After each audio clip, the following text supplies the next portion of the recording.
Baada ya kushindwa katika vita vya uzinzi, wachawi wa taifa walikutana tena. Mara hii walikusanyika si kwenye mti wa kale kama ilivyokuwa zamani, bali ndani ya ghorofa moja ya kifahari katikati ya jiji la Dar es Salaam.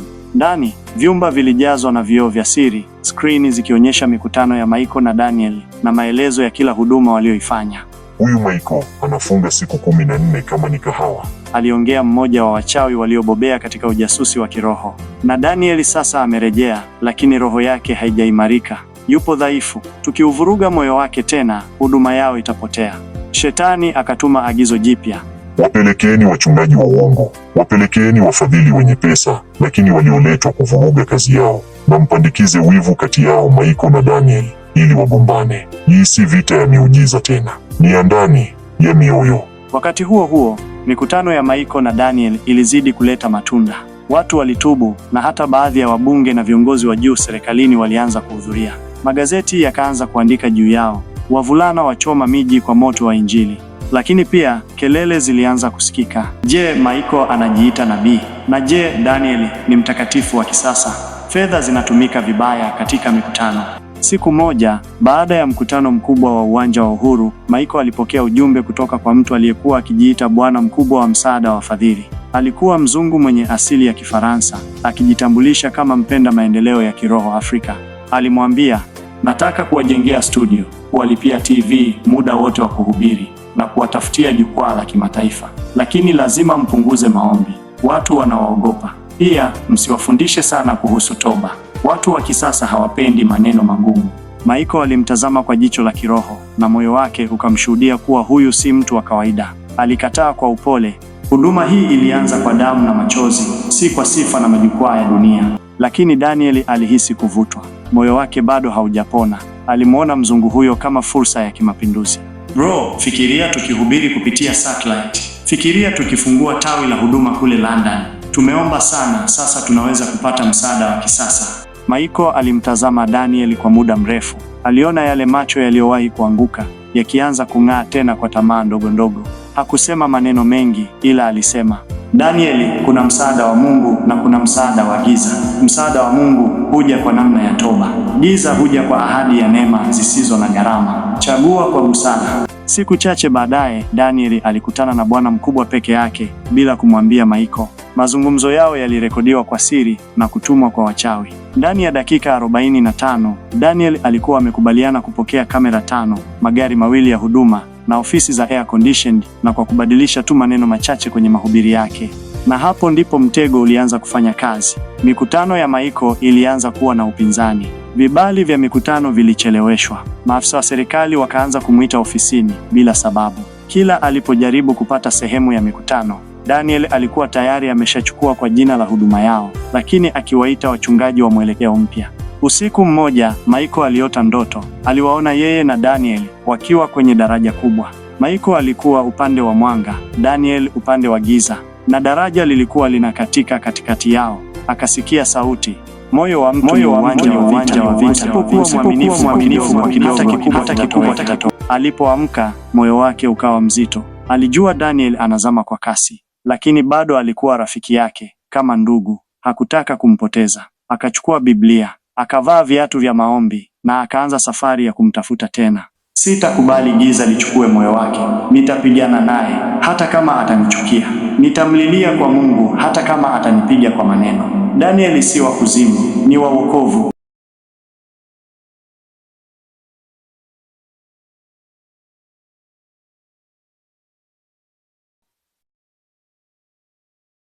Tangu Daniel alipoanza kupokea misaada ya kifahari kutoka kwa bwana mkubwa, maisha yake yalibadilika haraka. Alikuwa na gari la kifahari aina ya Prado, ofisi ya kisasa yenye vioo vya kuakisi jiji lote, na wafanyakazi wa kijanja waliovaa suti na kutumia lugha za kimataifa kwenye simu. Huduma inakuwa bro, aliwahi kumwambia Michael alipokutana naye kwa kahawa moja tu iliyopangwa ghafla. Tumekuwa watu wa kimataifa sasa, tumevuka mipaka. Lakini macho ya Michael yaliangalia zaidi ya maneno. Aliiona roho ya fahari, aliisikia harufu ya mbegu ya uasi, na alipomtazama rafiki yake, alihisi kama Daniel alikuwa kioo kinachoakisi mtu mwingine, si yule ndugu aliyelia naye kwenye mvua, akihubiri barabarani bila kipaza sauti. Daniel, alisema kwa upole lakini kwa sauti iliyojaa mamlaka ya kiroho, Umevaa sura ya mafanikio, lakini umejifunika na kivuli cha upotevu. Na bado Mungu anakupenda, anaweza kukuokoa. Daniel akacheka kwa sauti ya kipekee. Michael, usibaki nyuma. Dunia imebadilika. Hata Yesu angekuwa duniani leo, angetumia YouTube na Instagram. Lakini Michael hakujibishana. Alimwangalia Daniel kwa huzuni. Kisha akasema, nitaendelea kukuombea mpaka mwisho. Wakati huo huo, wachawi walikuwa wakifurahia mafanikio yao ya kwanza. Walijua vita ya wazi haikuweza kumwangusha Michael, lakini wakasema, gawa moyo wake, utavunja huduma. Tenganisha wale walioitwa pamoja, na utavuruga kusudi. Na ndipo walipotuma mishale mipya, sio kwa Daniel tena, bali kwa Michael. Walianza kumpandikizia mawazo ya upweke, kukataliwa na kutoshauriwa. Walimleta mwanamke wa kiroho aitwaye Serafina, ambaye alijifanya kama mwinjilisti kutoka Arusha. Serafina hakuwa mzuri kwa macho tu, bali alikuwa mahiri kwenye neno la Mungu, mwenye sauti ya upole, na aliyeonekana kama msaada mkubwa kwa huduma ya Michael. Alianza kuhudhuria mikutano, akatoa sadaka kubwa na hata kujitolea kusaidia idara ya maombi. Michael alimtazama kwa jicho la kiroho, na kwa muda mfupi alihisi labda huyu ni msaada wa kweli kutoka kwa Mungu. Lakini ndani ya moyo wake kulikuwa na tahadhari ya ajabu. Akili yake ilimkubali, lakini roho yake ilikaa kimya. Hakutangaza uhusiano, lakini aliruhusu urafiki. Usiku mmoja, Michael alipokuwa akiomba, akaona maono. Aliwaona Serafina na Daniel wakizungumza kwenye giza kwenye kiti cha dhahabu, huku nyuma yao kukiwa na mtu mrefu mwenye vichwa vitatu. Mmoja wa vichwa aliongea kama mchungaji, mwingine kama mfadhili, na watatu kama mwanamke mrembo. Na mara sauti ilikuja, usisahau Michael, si kila aliye na Biblia ni wa Bwana, si kila anayetaja jina la Yesu ametumwa na. Michael alishtuka, akainuka toka kwenye maombi, akamuita mchungaji mmoja mwaminifu aliyekuwa rafiki yake wa zamani. Mchungaji Ezra, naomba usaidizi. Nafsi yangu ina vita. Huduma inaingia kwenye kivuli. Nisaidie kwa maombi. Mchungaji Ezra, ambaye alikuwa ameondoka jiji la Dar kwa muda na kurudi kijijini, alikuja kwa upesi. Alimwambia Michael, umetembea peke yako kwa muda mrefu. Mungu anakuinua, lakini sasa anatuma msaada wa kweli. Tutaomba, tutaweka wakfu huduma tena, na tutatafuta wale waliobeba mzigo, si wale wanaobeba jina. Wakati huo huo, Daniel alikutana tena na bwana mkubwa katika hoteli moja ya kifahari. Walikula chakula cha thamani, na ndipo mzungu huyo akatoa ombi moja la ajabu. Nataka ukae kimya kuhusu damu ya Yesu kwenye mahubiri. Watu wa kisasa hawapendi damu. Wape upendo, si msalaba. Daniel alitetemeka ndani ya roho. Ilikuwa kama kitu kilichovunjika ndani yake. Alianza kuona kila baraka aliyopewa kama mtego. Na kwa mara ya kwanza baada ya muda mrefu, macho yake yakamwagiwa machozi. Nilikuja kwa ajili ya roho, si kwa mikataba ya giza. Alirudi nyumbani usiku huo, akakaa sakafuni na kulia, akasema, Mungu wangu, nisaidie, nimekosa njia, nipokee tena. Na hapo, jicho la kiroho la Michael liliamka. Aliamka kutoka usingizini saa 9 usiku, akasema, Daniel yuko kwenye njia panda. Leo usiku ni wa kupigana. Akaanza kufunga siku 3 kwa maombi maalum, sio ya ajira, si ya pesa, bali ya kumrudisha rafiki yake kwenye nuru.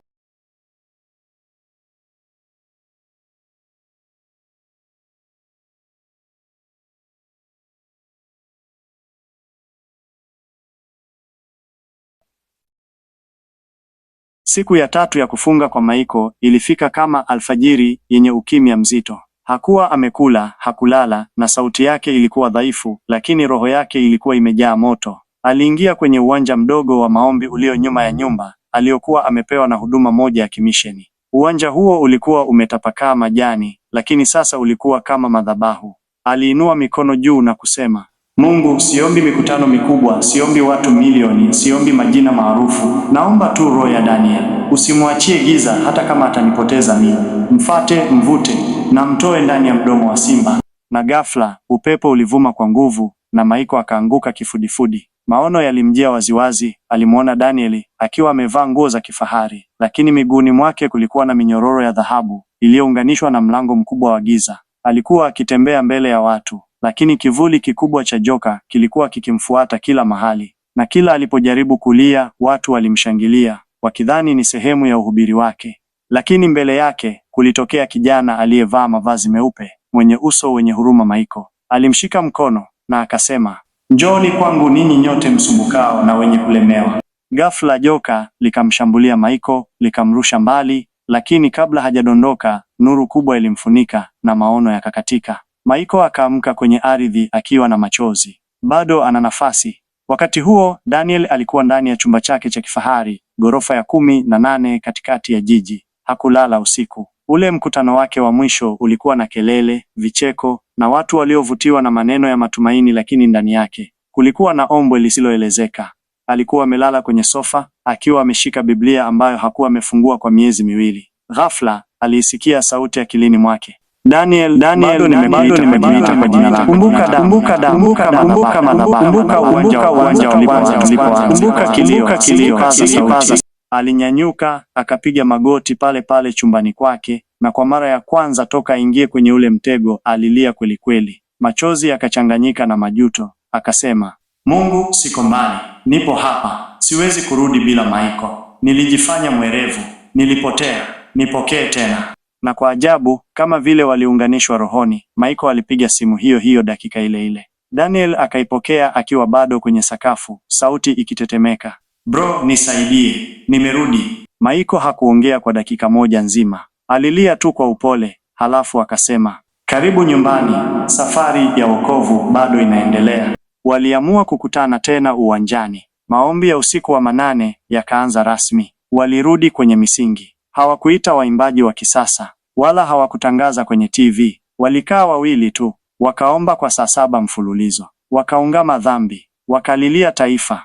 Siku ya 7, mvua kubwa ilinyesha Dar es Salaam, lakini haikuwa mvua ya kawaida. Mawingu yalikuwa mazito, lakini anga lilikuwa na mwanga. Magari yalikaa barabarani, watu walitoka nje, na katika baadhi ya maeneo, watu walianguka chini bila hata kuguswa wakitubu. Uamsho ulikuwa umeanza tena, si kwa mikataba, si kwa maarufu, bali kwa toba. Lakini wachawi walipoona hivyo, walikasirika sana. Mmoja wao akasema, huyu Michael anapendwa sana na bwana wao, tutampiga kupitia wale anaowapenda. Sasa tusimlazimishe Daniel kuanguka, bali tumletee mzigo mkubwa, mzito wa usaliti kutoka kwa wale walio karibu naye. Na hapo ndipo jina la Serafina lilipoandikwa tena kwenye kitabu cha giza. Safari hii hakuwa peke yake. Alikuja na kundi la walimu wa uongo waliojificha kama watumishi wa kiroho. Malengo yao kuvuruga safu ya maombi, kuleta uzushi ndani ya mafundisho na kuwatenganisha tena Michael na Daniel, lakini sasa kwa njia ya imani mpya. Tutawagusa kwa roho ya dini, sio dhambi. Tuwaonyeshe mafundisho mazito ya uongo. Tuwaambukize hekima ya wanadamu, si roho wa Mungu.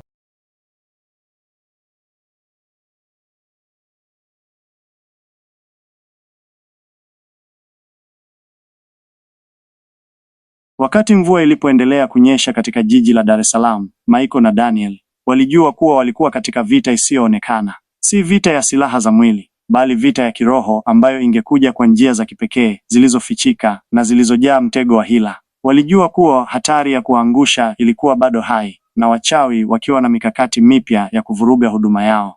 Serafina, akiwa ameongozana na kundi la waumini wa uongo, alijua kuwa njia bora ya kumdanganya Michael na Daniel ilikuwa kupitia mafundisho ya kudanganya, kufundisha ukweli wa giza kwa sura ya mwanga. Aliingia kwenye mikutano ya Michael na Daniel akiwa amevaa sidiria ya kifahari na sura ya msichana aliyejaa heshima. Kwa mapambo ya kifahari, Serafina alionekana kama mtaalamu wa kiroho mwenye nuru. Alionyesha hekima ya kiroho katika mifano ya Biblia, akizungumza kwa sauti nyororo, akijaribu kujenga imani ya watu kwa muktadha wa kisasa. Ikiwa Bwana wetu Yesu alifanya miujiza katika nyakati zile, tutakuwa na miujiza zaidi leo kwa kupitia hekima ya kisasa na mafundisho ya kibinadamu, alisema kwa kicheko kisiri. Daniel aliingia kwenye mawazo ya Serafina haraka, kwa kuwa aliona kuwa mafundisho yake yalionekana kufanana na yale aliyokuwa ameyasikia akiwa na bwana mkubwa wa msaada wa fadhili. Aliweza kuona umangamiko wa ufanisi na hadhi ya kifahari aliyokuwa anatafuta, lakini ndani ya roho yake kulikuwa na shaka kubwa. Michael aliona kwa macho ya kiroho, akijua kuwa nyuma ya maneno mazuri ya Serafina alikuwa na uhusiano na nguvu za giza. Aliinua mikono yake akisema kwa nguvu, si kwa hekima ya wanadamu tutakayoishi, bali kwa nguvu za Roho wa Mungu. Serafina, usijifanye mtumishi wa Mungu huku ukiwa na roho ya uongo. Serafina alicheka, lakini alijua kuwa Michael alijua siri zao. Kwa nguvu za giza, alituma mawimbi ya shinikizo kwa roho ya Daniel, akimvutia kwa maneno ya upumbavu. Daniel, alisema kwa sauti tamu, je, hauoni kuwa unapoteza nafasi ya kuwa na nguvu kubwa zaidi? Dini ya kisasa itafungua milango, itawaokoa watu wengi. Wakati wa kale umepita, sasa ni wakati wa kutawala kwa hekima na uvumbuzi. Daniel alijua kuwa lilikuwa jaribu kubwa, lakini aliguswa na maneno hayo. Alianza kujiuliza, je, kama haya ni mafundisho ya kweli? Je, Michael ataniacha na kusema kuwa mimi ni mtumishi wa uongo? Lakini Michael alijua kwamba vita ilikuwa imeanza na walihitaji kujiimarisha zaidi kuliko walivyofikiria.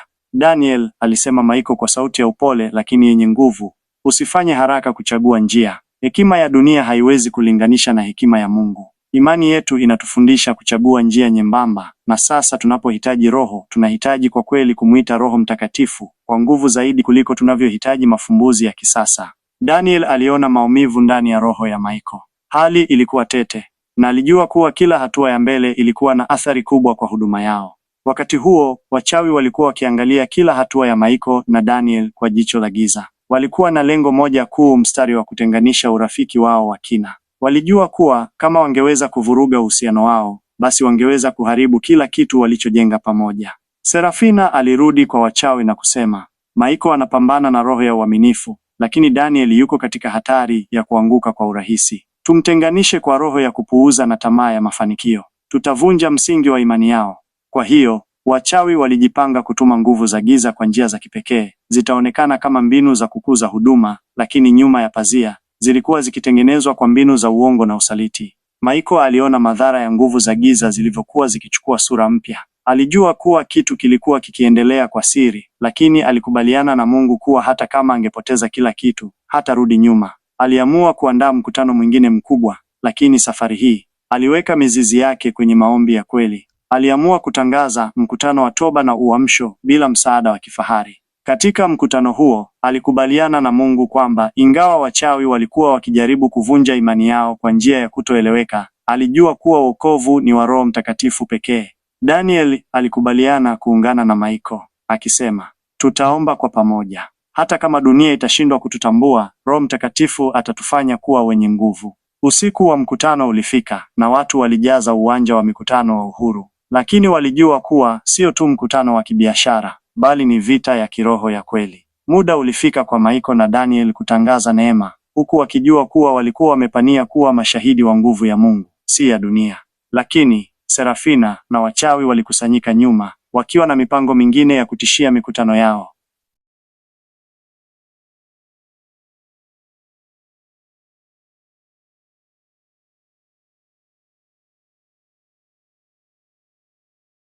Mkutano wa toba na uamsho ulianza kwa shangwe kubwa. Watu walikusanyika kutoka maeneo mbalimbali ya jiji, na roho za wengi zilikuwa zikitamani kubadilika. Michael alijua kuwa nguvu za giza zilikuwa zikijipanga, lakini alijua pia kuwa Roho Mtakatifu alikuwa nao kwa ajili ya mapambano haya. Daniel alikusanyika na waumini, akijua kuwa kila neno analosema lina nguvu ya kubadilisha hali ya maisha yao. Alijua kuwa walikuwa katika vita kubwa dhidi ya giza, na maombi waliokuwa wakifanya yalikuwa si ya kawaida. Walikuwa wakiongea kwa nguvu za Roho, wakikataa kila nguvu ya kishetani na kukubali ushindi wa Kristo.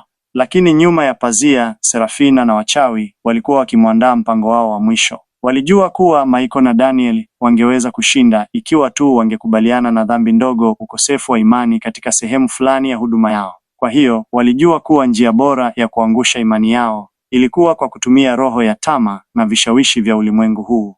Serafina alikusanyika na wachawi kwenye chumba cha giza, wakizungumzia mbinu za kipekee za kuvuruga mikutano ya Michael na Daniel. Alijua kuwa Michael alikuwa na upendo wa dhati kwa watu, na kwamba Daniel alikuwa tayari kufa kwa ajili ya kazi ya Mungu, lakini alijua pia kuwa tamaa ya dunia na hila za giza zingewavuruga. Lazima tuwavuruge kwa tamaa, tuwapatie mwanga wa uongo kwa maneno matamu, alisema Serafina kwa sauti ya usaliti, huku akicheka kwa kijicho kisiri. Wakati huo, Michael aliongoza mkutano kwa furaha, akiongoza watu kwa maombi makubwa ya toba. Lakini alijua kuwa roho za wachawi zilikuwa zikijaribu kuingilia kati. Aliweza kuona machafuko ya kiroho kwenye anga, na alijua kuwa alikuwa akisimama katika majaribu makubwa zaidi kuliko alivyowahi kufikiria. Mungu, niwe na nguvu za kupigana vita hii.